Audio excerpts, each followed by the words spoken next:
Hey, what's going on guys? My name is Jake from today'siphone.com and here's your TIP Daily for November 6th, 2012. Alright, so let's start off with a quick update on the new line of iPad devices. Now surprisingly, Apple's been doing pretty well with keeping up with the demand of the 4th generation full-sized iPad. The device is now back in stock after selling, along with the iPad mini, 3 million units in the first 3 days of being on sale.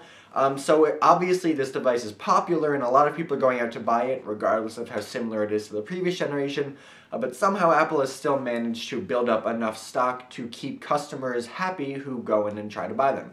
The same unfortunately cannot be said for the iPad mini, which is still sold out. This doesn't really surprise me though. This is a completely new form factor and device for the company, whereas the iPad 4 with the Retina display, at least design and component wise, very similar to the previous iPad models. So Apple's probably had more time to perfect production as well as, build up a stock of components necessary. So hopefully Apple gets their iPad mini stock up and running again soon, and in the meantime, if you're thinking about getting a 4th generation iPad, you're in luck. Okay, moving on to application news. A lot of you guys out there are probably Angry Birds fans. I don't know why I've never really been able to get into those types of games. I've tried a couple times and they just don't entertain me, but I seem to be in the minority, and now this incredibly popular iOS game is teaming up with an incredibly even more popular movie franchise, Star Wars, and we got an awesome trailer of Angry Birds Star Wars today with some actual gameplay. It starts out with like a little fun cartoon with Obi-Wan Kenobi and Darth Vader having this weird lightsaber fight kind of thing, and then you see some gameplay, and it does look pretty cool.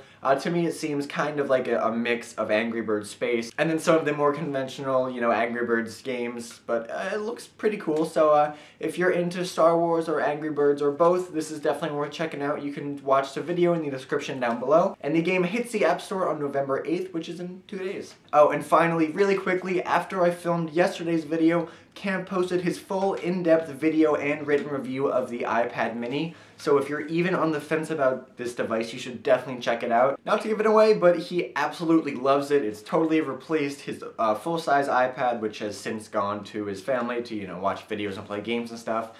This device is much more easily handleable and much, better suited for things like reading or browsing the web or stuff.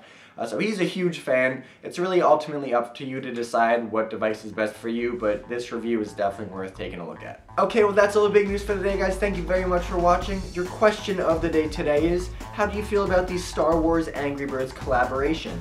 Angry Birds has done this in the past with the Rio movie, but this is the first, really huge collaboration that Rovio has done. So do you think that this adds another cool dimension to the Angry Birds games, or do you think it's just kind of like a ploy to make money for both Lucasfilms, or I guess Disney now, and Rovio, or whatever. So you can let me know in the comment section down below or on Twitter at TIP_Jake. Please don't forget the links to everything I talked about in this video in the description down below, so definitely check those out. And as always, for more news, views, and reviews, don't forget to head over to today'siphone.com.